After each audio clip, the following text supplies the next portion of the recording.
Hello and welcome to another episode of the AutoTrader Podcast. My name is Wandile Sishi. And I am George Mienie. And we once again joined to talk about everything and all things cars. How was your weekend, George? Very good. Glad we had a long weekend. I don't know why they have public holidays Like midweek. in the middle of the freaking week. Well, I mean, it's a set date. So to be fair, June 16 will always be June 16. Can't we just make the public holiday laws to say if it falls on a Thursday, it then becomes a Friday, like we do on a Sunday. Okay, Yeah. so Monday becomes automatically. automatically Monday's a holiday. Yeah. So we should have that kind of like, okay, if it's a Wednesday, it's actually a Friday. But what if it's a historic date?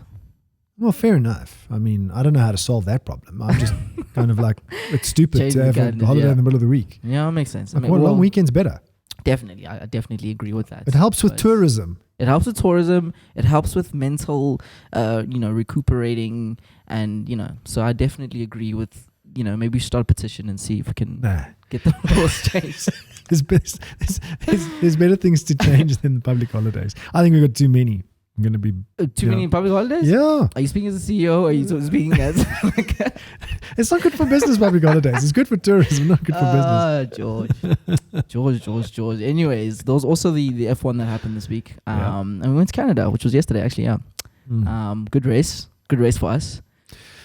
Okay race for you. Yeah, okay. I just feel like the team is letting Leclerc down. Yeah. No, look, he had to get a new engine, so he did start at the back, but he did do well to kind of finish P5. He did a stellar job, but so where I thought they let him down in that race was not pitting him under the first virtual safety car. Okay, they should have pitted him. But he was running. Like I think he was. No, he was running. But imagine what he could have done. And maybe there was a reason. Maybe it would have come out in too much traffic or whatever the case may be. But when he got those new medium tires, when he did eventually pit, look how much faster he was. Yeah, for sure. But he did have less fuel. I mean, there's so many variables involved. True. Yeah. But Hamilton on the podium, can you freaking believe it? For the second time this season, and we can believe it because we've seen it over 100 times. So I think George Russell gave him a get out of jail free card. I don't think so. I think he just didn't convert on Saturday. Therefore, the man dropped the hammer again. So it happens. Let's move on. So got a super interesting show today. A phenomenon which I think we've been seeing around. But before we get into that, I think it's important that we address. Or conclude our 3-part saga. Hopefully we conclude it today. Don't know. Let's see. Our trilogy. But if you didn't catch the last 2 weeks, please go back on our channel. You'll definitely find it there. But essentially, we were digging into... Yeah, exactly. Stop right now because you need to know the backstory to this. Okay, let's just stop. Stop right now. Go back, watch the last 2 episodes, and then come watch this one. Yeah, because I think it's definitely built up and we didn't know it was going to happen like this, but it just did. And... thank heavens it did, and thank goodness we keep asking these questions. Well, we've learned some stuff now, right? Definitely. Yeah. But essentially, we came across the point that in some instances, the brakes of an ICE vehicle and an EV car are not necessarily the same price. And then in last week's episode... Well, we used the Jaguar as the example, which wasn't quite fair because it was 2 different Jaguar. It was the I-Pace versus the... E-Pace did we use? I think it was the Range Rover Sport. Range Rover Sport. Yes. Which are 2 totally different vehicles. Yeah.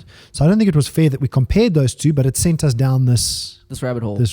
For sure. And also we didn't know the technology that underpins it. So more things were needed to be taken in consideration before we can really have a full understanding of the scenario.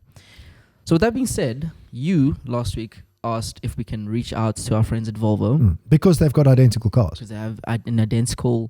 ICE and battery electric vehicle as well as hybrid, but it's not in South Africa, where we can actually go and find out what's the lowdown on this. And thank you to Volvo. Yeah, thank you to our friends at Volvo.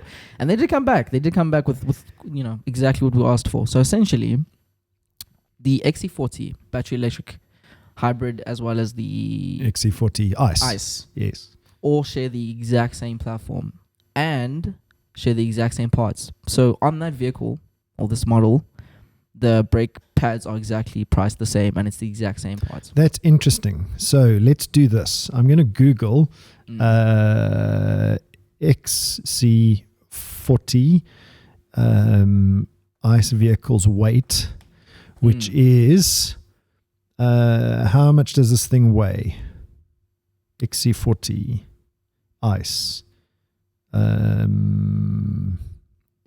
Could you not find this on the... Wait. Let me see. I think I have it here. How much does the XC40... The assumption there, though, is that the battery electric and the hybrid is going to be a little bit more heavier. Well, I want to see. So the XC40 seems to weigh 1,602 kilograms, right? Okay, so that's the XC40. XC40 plug-in hybrid. Hybrid, eh? Yeah. Well, let's do the full battery, electric, which is the P8, XC40 P8 recharge weight. Weight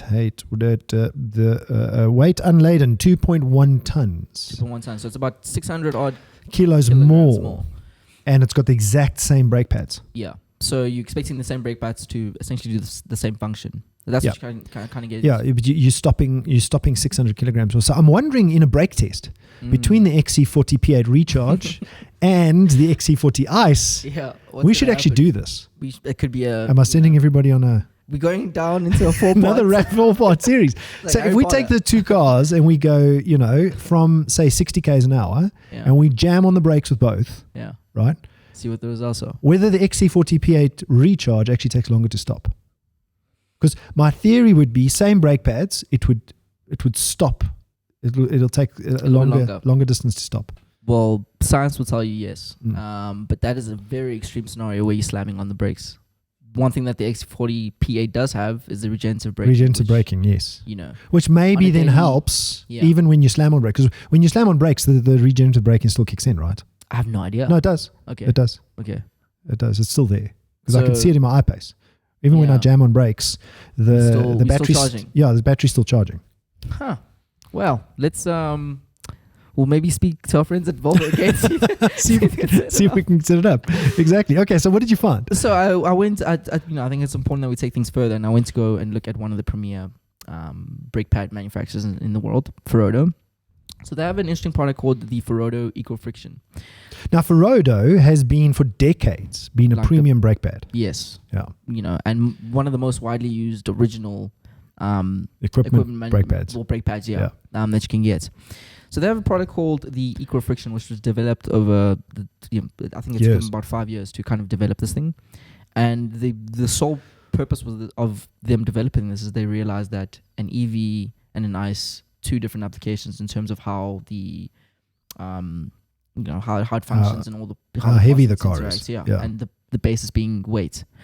So they developed this completely fresh new parts, and according to their website, it covers about 95% of all electric car manufacturers right now. So they make brake pads for most of the OEMs? Most of the OEMs. Okay. Except Volvo. To note, Volvo is not noted. I guess. Well, we're going down this line, right? But they do. Jaguar is noted here. So we used the Jaguar in the first episode as kind of the contextual vehicle, and we saw that, why is it so much more expensive? It could be that. Well, it wasn't really so much more expensive because we were using two totally different cars. Totally different cars, So it wasn't fair. To be fair. But, this could be one of the factors. The technology in the I-Pace, for instance, may just be... Well, no, it definitely is the case now, because if Ferodo has now specifically engineered a brake pad for electric vehicles, right? Including Jaguar, which means that there is a difference in the technology. Yes. Because otherwise it wouldn't be... But I don't know if it's... I don't want to just say it definitely, because I don't know if the I-Pace is included in that. But it's Well, Jaguar's on the list. I mean, it's there. It's there. Yeah. But, you can't tell me that they would put Ferodo into the Jaguar SVR and not into the I-Pace. Yeah, because this is specific for electric vehicles. So it's safe to assume. I would assume so. Would assume so. But it does tell me that, when companies design and develop new products, right, there's a lot of money that goes into that process. Yeah. And they've got to recoup that. For sure. So as a capitalist, you can't demand and supply will drive the price, of course. But at the outset, usually things are slightly more expensive because you've got to recover that research and development. ultimately the consumer does pay less in terms of the barrier to entry, so the actual, sticker value of the vehicle. But they'll then subsidize that later on with things like... No, I'm saying it's out of the starting gates, the brake pads will be more expensive if they are specifically designed for an EV. For sure. And that R&D would have to be recovered. They probably see this as a separate division for Auto. For sure. No, I mean, it's a whole new product. Yes. This eco-friction. And, on top of that, it's also like environmentally friendly, all those sort of things. But ultimately, in terms of function, specific for handling the weight of an EV. And I think that is almost the end of our... XC40 challenge. The stop. Let's call it the stop challenge. Let's do the stop challenge. The stop challenge and see what the results are there. Yeah, if we can get Volvo to agree to helping us, prove. Yeah. Does the regenerative? So that's an interesting point. Does the regenerative braking actually slow the car down faster than if you jam on brakes in an ICE vehicle? Because an ICE vehicle, you would have to actually put it into a lower gear and drop the clutch and brake, which is like that process is, and especially with cars now not being manual, does the engine braking have the same effect as the regenerative braking? Let's find out. Be interested to find out. Moving on, so there's this new phenomenon. I don't know if you've heard about it, but it's called badge. I don't know if it's a new phenomenon or an old phenomenon. It's an old phenomenon. It's been around for as long as car manufacturers have been around, I think. As long as car manufacturers have owned other car manufacturers, I think it's been a thing. But it's called badge engineering. And essentially, this is what happens in the industry when essentially car manufacturers are trying to segment their vehicles into different parts of the market. Sometimes you can do that through a subsidiary. Sometimes you can do it through ownership of another manufacturer. There's different scenarios in which you can do this. And the main thing about this is, the main purpose is that you don't have to go and design two different products. Specifically, if you do own another car manufacturer. Well, I mean, didn't Nissan and Datsun do that? Because they became one company. They became Nissan, right? Yeah. But for a while, they were manufacturing the Datsun as two different vehicles. Yeah. Two different, but the same with the same platforms. Yeah. Yeah. Essentially, and then Ford and Mazda did that too. Yes, there's a few examples that we, in history that we can go down to, but now it's becoming a little more blatant, and I think a lot of consumers, most importantly, are getting a lot more wiser with regards to, hold on, I'm buying this vehicle here, but I could have gotten this one for either cheaper, or I couldn't have gotten this one, whatever the circumstances are, but essentially I could have gotten an alternative which gave me the exact same thing. Well, yes and no, because, like for instance, what are two vehicles that come to mind here? So the most popular one right now in South Africa specifically is the Toyota Starlet and the Suzuki Baleno. Are they identical inside? I think there's slight changes, but ultimately it's the exact same vehicle, built in the same factory, same sort of interior. I would imagine that the interior is quite different. I don't think it is. You don't think it is? I think it's almost identical. Yeah. And that's where the problem is. And in terms of sales numbers, there's a big difference. Because design plays a big part in pricing, right? Yes. And it's not down to, I don't believe the input costs are the only thing that drives the ultimate selling price of a product. Well, here's where, look, I'm a marketer through and through, and I believe in the power of marketing in terms of getting that price premium. And for instance, a Toyota, just by definition, it has a very, very strong perception of being, reliable. In this instance, is the Toyota more expensive? I believe it is a little bit more expensive than the Baleno, and that's where for the consumer, where it becomes a bit of a, hey, I could actually make a saving by going for the Suzuki in that scenario, and that's where the challenge is. But right, so the Toyota Starlet price. Is entry level 226,200, right? Yeah. And the Suzuki Baleno, so 226 versus, it's the same price, 225 for 900. Pretty much the same thing. Pretty much the same thing. Yeah. So they've kind of, there shouldn't be an issue there. It just depends on which badge you want to drive. Which badge you kind of prefer. Yeah. Yes. So if the interiors are identical, well, great. The prices are the same anyway. Yeah. So why do manufacturers do this? Essentially, look, it's cheaper to just borrow a successful design. Well, use. Borrow means you got to give back. Okay, you use a successful design, and look, it's going to save them a lot more costs, and consumers ultimately are always still winning because you do have choice and you can choose which one you prefer. Okay, so let me put it to you this way. You're a BMW person, right? Yes. So if BMW and VW owned each other. Okay. One way or the other, right? Yeah. And suddenly you were driving a VW with a BMW badge. Okay. Okay. Or a BMW with a VW with a BMW badge. Would I have a problem with the fact that the prices are the same? But the VW looks like the BMW. Look, well, that's when it goes down to brand preference, and I think I'll only have an issue if somebody tells me that the VW is like being used here or better, or like then I would be like, no, it's not. Yeah, but I think it's all about perception. It is definitely, but that's kind of.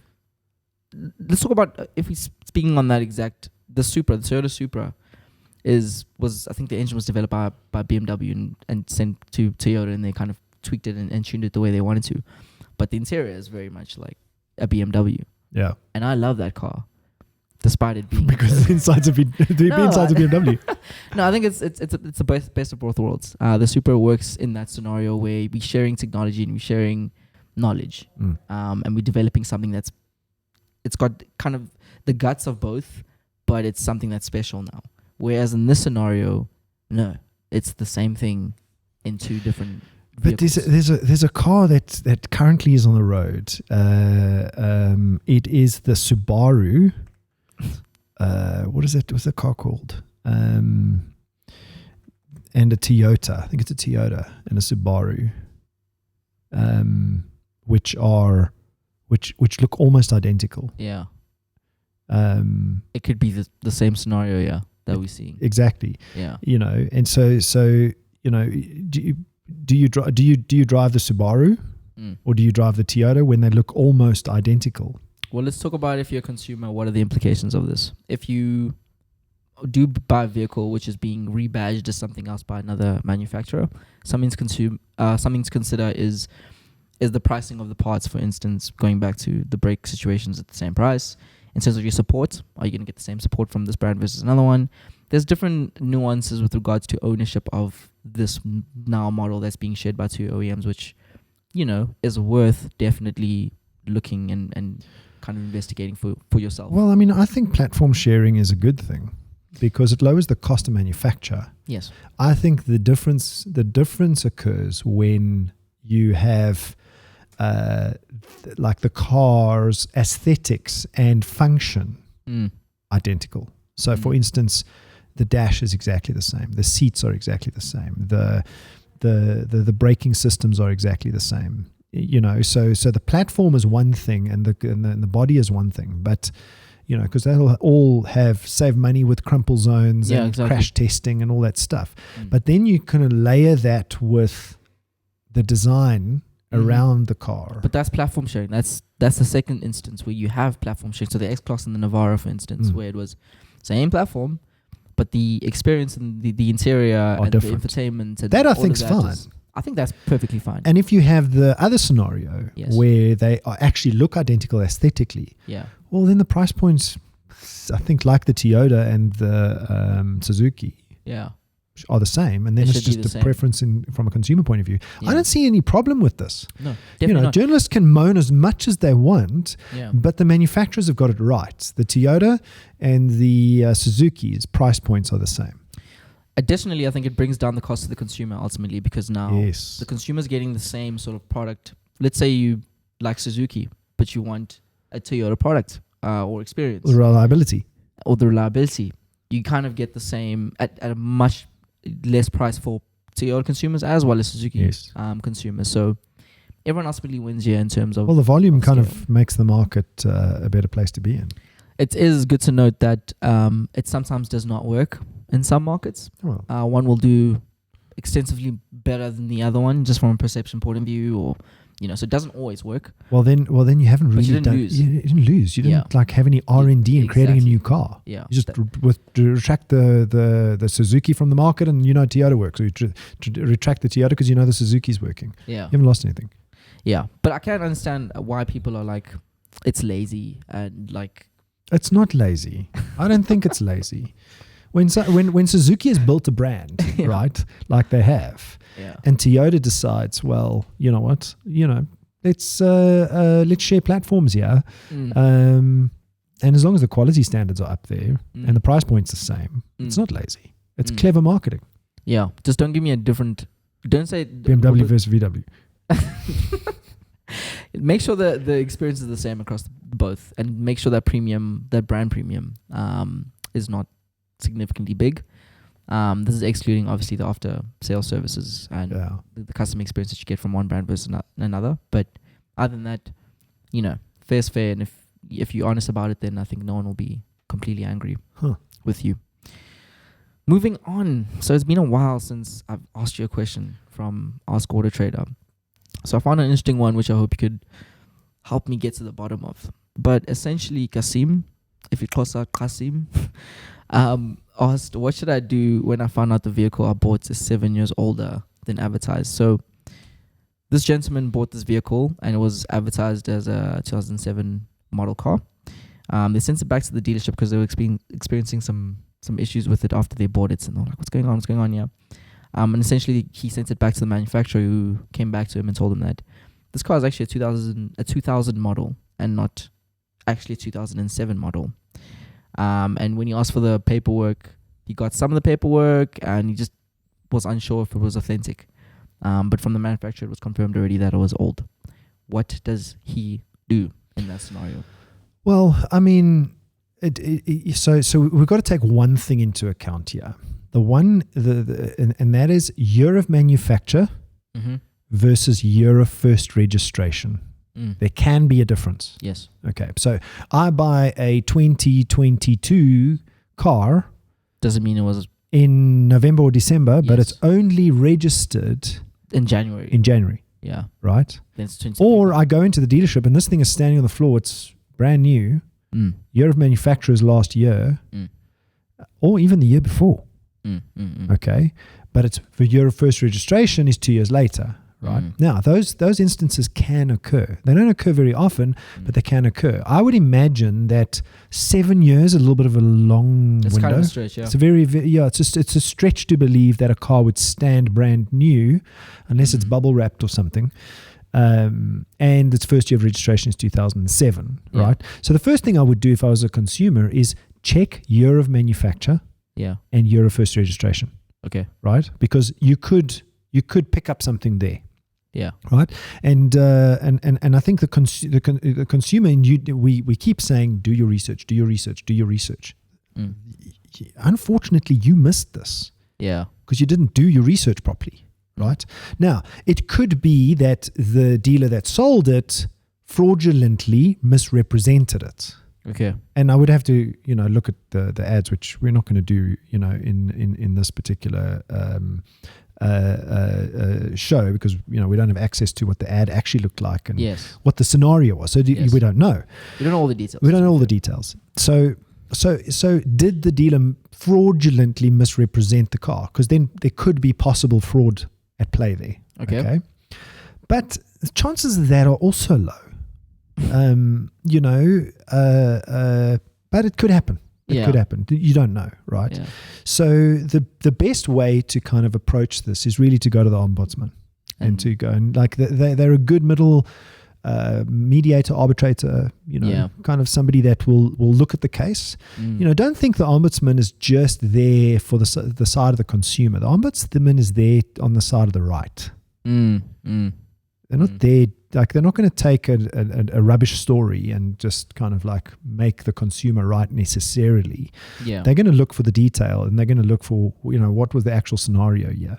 So I would go to the ombudsman and lodge a claim against the seller, right? Then the truth will begin to surface. Yeah.